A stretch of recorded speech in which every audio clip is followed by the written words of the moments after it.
Good afternoon, and thank you for joining our news broadcast from Davis Hall. My name is Sam Bigham. And my name is Emily Schmitzer, bringing you stories relevant to IUP and the Indiana community. We are glad to bring you our first televised news broadcast of the spring semester. Today, we will share stories about a new facility on campus for students, especially for those who love esports, and how students are preparing for life after graduation. We will also have other stories, including a new PennDOT project and the life of the Japanese royal family through social media. But first, we begin with stories close to us. Roadwork started again as PennDOT continued their resurfacing project that started last year before winter break. The resurfacing project started yesterday and is currently taking place in White Township and Indiana Borough. Roads that will be resurfaced are North 4th Street from Philadelphia Street to Country Club Drive and at the intersection of Wayne Avenue and South 7th Street and Locust Street. The project is to the tune of $11.9 million. The project is set to be complete near the end of October. Indiana County's seasonally adjusted unemployment rate went up by 0.5 percentage point these past few months. The month of February's rate was released a few days ago and saw an increase of 4%. By comparison, the statewide rate for the month was at 3.4%. Indiana's rate is the highest in the region and is ahead of Armstrong, Clearfield, Jefferson, and Cambria counties. Indiana Borough police officers are warning residents about an email scam that fraudulently uses the likeness of an elected official. Police say they were notified of someone representing Indiana Borough Mayor William Simmons sending out multiple emails asking for gift cards. The email address contains the name Mayor Simmons, but is not an official Indiana Borough email account. Officers added that Mayor Simmons will not solicit money for any cause. Pittsburgh was named a top global travel destination in a new National Geographic publication. The work explores 100 unexpected travel destinations, which includes Pittsburgh. Visit Pittsburgh, the city's tourism agency, says that the book plays off growing trends of destination dupes and is giving travelers alternatives to the usual overcrowded, expensive, and predictable spots. The books cover many different things to do in Pittsburgh. This includes the many bike trails, scenic overlooks, sightseeing spots, the rivers, and many dining establishments. Coming up, we'll have national news. We all have a story. It's telling those stories that matter. That's why IUP's communications program airs its own news bulletin on IUP-TV and 90.1 WIUP-FM with the people you know telling the stories. Here, there are new aspiring journalists ready to start their career strong. Even if news isn't your goal, there is a place here for everyone. This is IUP News, with stories relevant to IUP and the Indiana community. In Philadelphia, a Pennsylvania judge has overturned the convictions of 3 men who have been in prison for decades in the 1997 slaying of a 70-year-old woman, even though their DNA never matched that of which that was found at the scene. They will remain in prison while a prosecutor decides whether to appeal. The Delaware County judge on Thursday ordered new trials for Derek Chappell, who was 15 when he was arrested, and first cousins Morton Johnson and Sam Grasty.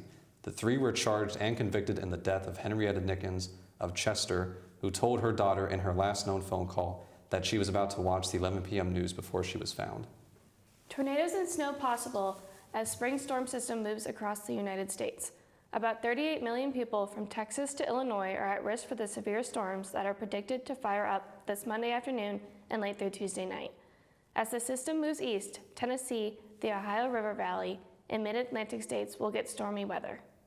Kia is recalling more than 427,000 of its Telluride SUVs due to a defect that may cause cars to roll away while they are parked. According to the National Highway Traffic Safety Administration, the intermediate shaft and right front drive shaft of certain 2020-2024 Tellurides may not be fully engaged. Over time, this can lead to unintended vehicle movement while the cars are in park, which can increase the risk of potential car crash risks. Kia America decided to recall all models of the years 2020 to 2023 and select 2024 model year Tellurides earlier this month. Improper assembly is suspected to be the cause of the shaft engagement problem, with the recall covering 2020 to 2024 Tellurides that were manufactured between January 9th, 2019 and October 19th, 2023. As of this year, America is at an all-time record of bees. After running the numbers on the new Census of Agriculture, America's honeybee population has rocketed to an all-time high. The census shows that currently there are 3.8 million bees. The honeybee has been the fastest growing livestock segment in the country. When we come back, we will have international news after the break. Please stay tuned. Looking for some new entertainment? Check out IUP-TV today.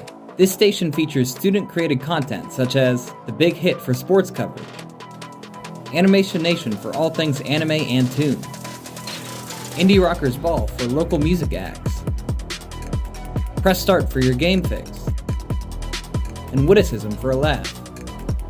Tune in on Campus TV or on our respective YouTube channels today. There's something for everyone, made by the people that you know. Germany has now legalized possession of small amounts of cannabis for recreational use. Germany becomes the third European Union country to legalize cannabis for personal use after Malta and Luxembourg. The government argued that legalization would undermine criminal trade in the drug, guard against harmful impurities, and free police to pursue more serious crimes, while providing protections against use by people under 18.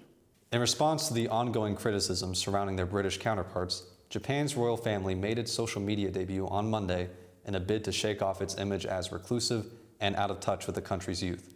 The ancient institution's Instagram launch featured bonsai trees and birthday gatherings, a cautious step into the world of social media that may disappoint those hoping for a candid glimpse into their veiled world. Under the account name @Kunicho JP, the Imperial Household Agency that is in charge of the family's affairs publishes 60 pictures and 5 videos. It showcases the royal family's first 3 months of the year, from a New Year's celebration to a royal birthday.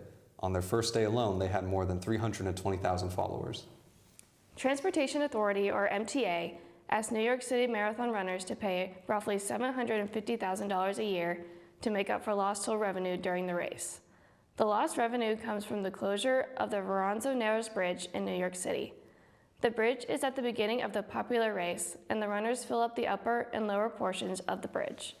The annual marathon has run over the bridge since 1976 and draws runners and spectators from around the world. The MTA is now wanting to collect lost revenue and threaten to restrict runners from using the bridge. However, the marathon organization has yet to comply. International rugby player Louis Rees-Zammit is trading in rugby scrums from NFL football for the upcoming 2024-25 season. The Chiefs are signing the Welsh rugby star to a 3-year contract that includes some guaranteed money and a signing bonus, along with the Kansas City Chiefs, the Cleveland Browns, Denver Broncos, and New York Jets. Rees-Zammit, who is only 23 and a top rugby winger, stepped away from his sport in January to join the International Player Pathway Program, which was established in 2017 with the goal of providing athletes around the world a foot in the door to the NFL. He was one of 15 members of the International Player Pathway Program class of 2024 to participate in a pro day at the University of South Florida. Coming up, we'll have a story on how students try to balance between study and their work. And another story about affordable food and entertainment for students. Please stay with us here at IUP-TV News.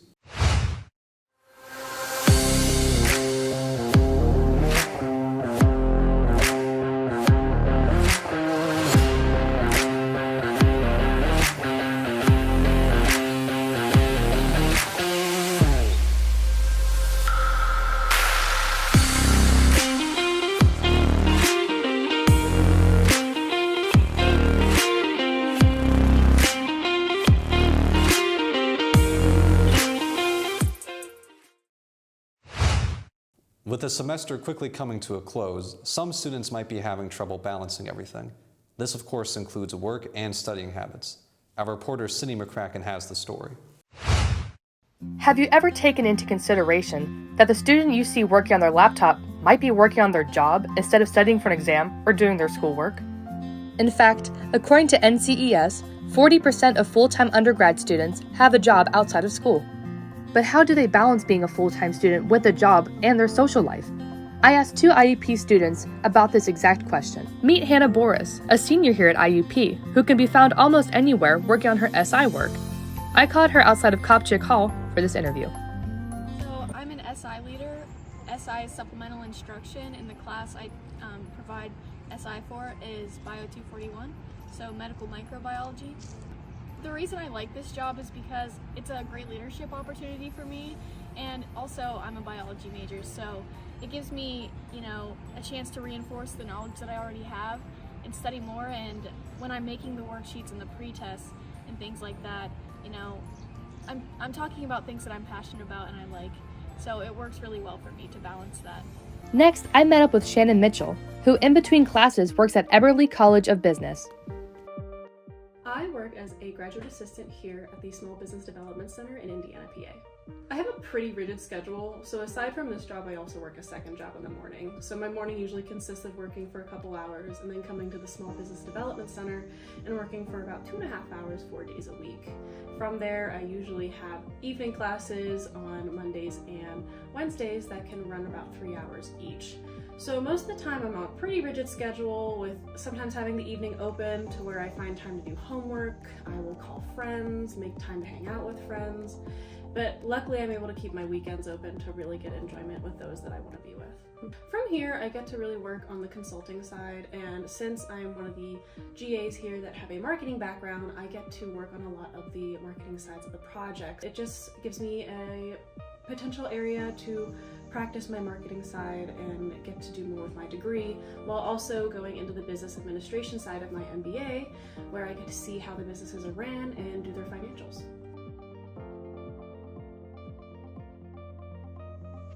Of course, on-campus jobs are not the only option for students looking to gain experience or a little extra cash. A popular area here for dining or grabbing a drink in Indiana is Philly Street. Philly Street is always populated with locals and visitors, so students work here after classes and on the weekend. This is Sydney McCracken with IUP-TV News. New students might be looking for cheap food to eat on or off campus. Our reporter Amanda Coyne was able to look at places around the area. Here's the story. One of the most important things to a college student is good food, especially for a good price. The IUP campus has lots of good food options for their students. However, there's lots of local businesses that have been feeding the students for years. Elizabeth Barr is a junior with an opinion about her favorites. I say the Coney because they have different options there. Since there's lots of other factors to favorites, we also asked what her favorite place was based on the price. I'd say Valley Dairy because they have a college student discount there. Her suggestions come from years of being an IUP student and knowing how important it is to have that favorite local spot to go.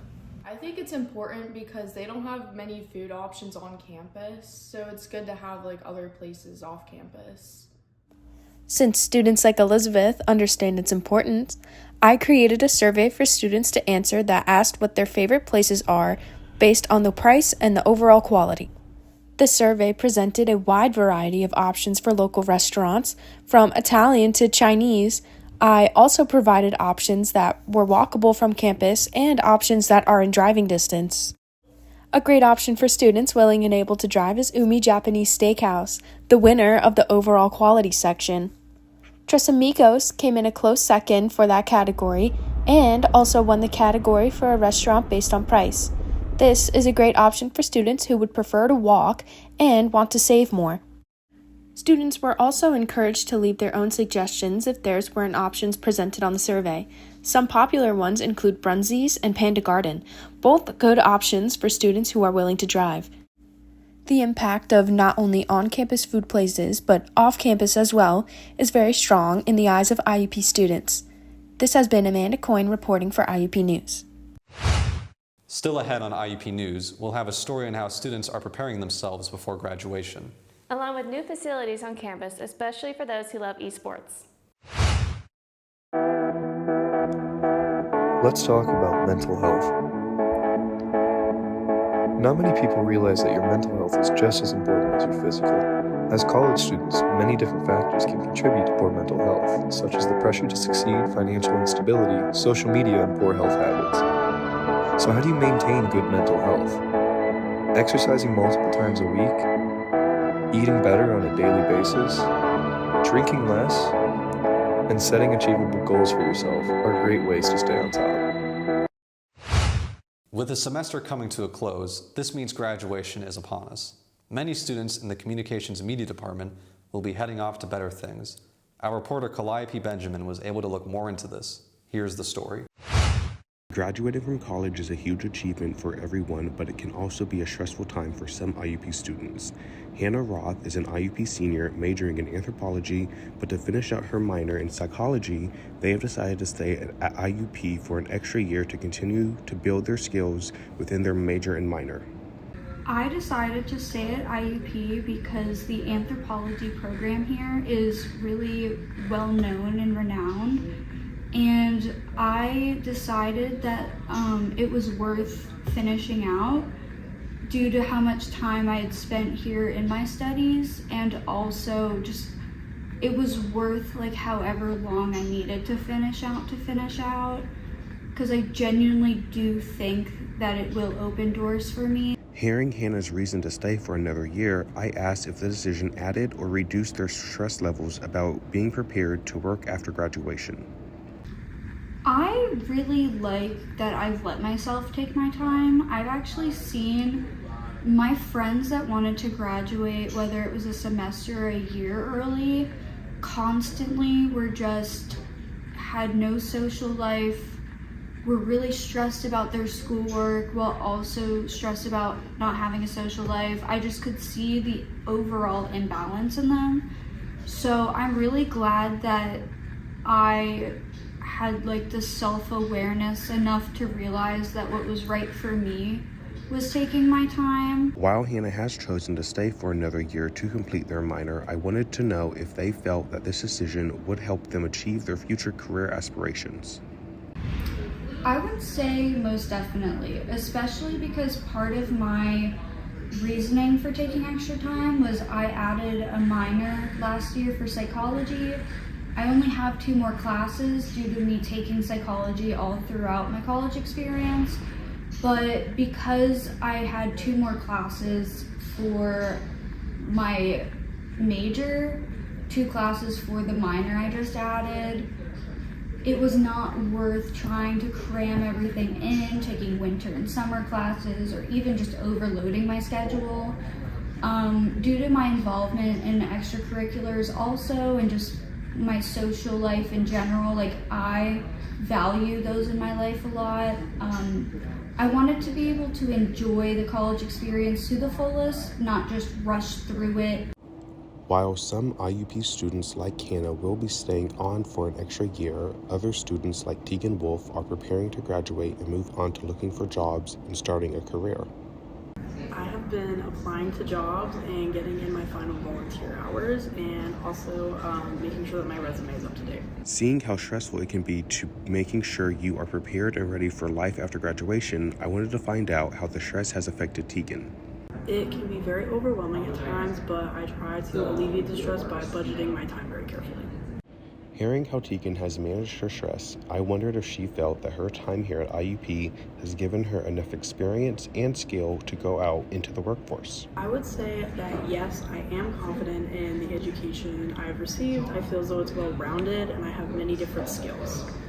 Even though Hannah and Tegan are taking 2 different paths when it comes to how they are handling graduation, it is clear that both of them are on the right path for what is best for them in their futures. Definitely stick it out.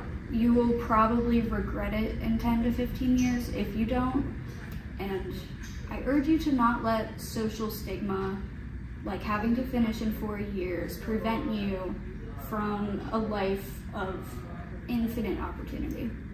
This is Calliope Benjamin for IUP-TV News. Now going to our weather report put together by our reporter Tyler Johnson. Hello IUP. The weather for the upcoming days is going to be cold and rainy just like today. For Thursday, we're looking at another cloudy day. It's going to get colder though. The high is going to be 45 degrees and the low is 35. And however, just like today, there's still a light chance of rain throughout all of tomorrow. For Friday, however, the temps are getting even lower. The high is going to be only 43 and the low of 33 being overcast. The good news is the rain's entirely almost mostly out of the forecast. For the upcoming weekend, temps are going to rise. Saturday, we'll see a high of 45 and a low of 32 and clouds. On Sunday, the high is 57, the low being 32 and still just overcast. Monday, the day of the solar eclipse, however, we may not see all of it as we should due to it's going to be overcast and just nothing but clouds. The high will be 63 though and the low is 37. Finally, Tuesday, the temps are even going to keep climbing as the high is 67 and the low of 44. Now back to the news desk. Thank you for that weather report, Tyler. For those who love esports, the new facility is available for you with exciting technology. Our reporter, Amelia Derry, was able to tour the facility and learn more about it. Here's the story. Although it was just added this past fall, the IUP Esports Room has become a favorite place for students to hang out and game together. Follow along with IUP Esports President Matt Cortazzo as he takes us through the room. The front room is a little bit unique to most college campuses, where that this entire room is open to any IUP student anytime that the hub is open during open hours. In the room, you guys can play games like the Nintendo Switch, PlayStation 5, as well as having 8 of the PCs that are the same that we use in the back room for competitions. They're still the very high-end PCs, but available to any student during open hours for the hub. As far as the room goes, as long as you guys respect the room and use it properly, it'll remain open, and we'll be taking feedback for new games, new opportunities, and new things to add to the room. Outside of this, the typical gaming sphere, we also have 2 of the legacy board game tables, as well as a skee-ball machine as well for players and for students to use anytime the hub's open. We are now in the back room of IUP Esports. This is the private side of the IUP Esports Club. For this room, you have to pay the club dues, which is $25 a semester, but that gets you access to any of the PCs set up here. This is also where all of our teams play in competition versus other colleges, as well as compete in tournaments for different various prizes, such as scholarship funds and things like that. In the back room, there are 12 gaming setups similar to the PCs that we saw in the front room, but they are have a little bit more access to things like Discord and other things like that for teams to be able to communicate mid-game. So the PCs that we have both in the back room and the front room consist mainly of the 4070 series Ti graphics card, which are very high-end graphics cards, 13700K processors, DDR5 RAM, and are very fast. So they give us all the needs we have here, as well as having really good internet like anywhere on campus here at IUP. We have very stable internet connections and very fast PCs that give us the advantage during our games. We also decided to follow up with IUP Esports advisor Tyler Fedorenko on his favorite part of the room. Favorite thing to do in the arena? Honestly, watch the different teams play. I'm not even sure how many teams we have now, but we seem to be getting new ones almost every week. Just watching all the players come together and have a good time. It's just fun to watch. As you can see, adding this room to IUP campus in the Hadley Union building was a great addition. This is Amelia Derry reporting for IUP News. Now let's go to Dylan Murphy with our sports report. Dylan, what's going on in the world of sports? The name, image, and likeliness deals in college sports are becoming a center of controversy around the NCAA. The new deal that was passed in 2021 allows college athletes to be paid based on their popularity. For many years, the NCAA was very strict on how these players could not accept money from advertisers and/or the college. This caused a lot of problems, such as players and coaches being suspended and teams losing scholarships. Most notably, running back Reggie Bush in 2005, who played for the University of Southern California and won a Heisman Trophy that year, a reporting came out in the following years that he was paid to go to USC. The NCAA then decided to take away his trophy and awards. Another controversy is that the NCAA has profited off of these players for many years but didn't allow any compensation. But once it was finally passed through in 2021, many people felt like the issue was over. Fast forward to 2024. And now the talk has been about athletes transferring schools and trying to maximize the amount of money that they can receive, making many questions on if there is really any love for the game anymore. Just recently, in January, one of the greatest coaches in NCAA football history, Nick Saban, decided to abruptly retire from coaching at Alabama University. When asked about it, Nick Saban said that he knew his time was up after his college football playoff loss to Michigan. In the locker room, the players only asked 2 questions: whether they should transfer and when would they be paid. Saban felt like the love of the game and everything the culture of the 6-time national champions built had been lost. The NCAA will have many decisions to make regarding NIL deals in the upcoming years. That's all for sports news today. Back to you guys.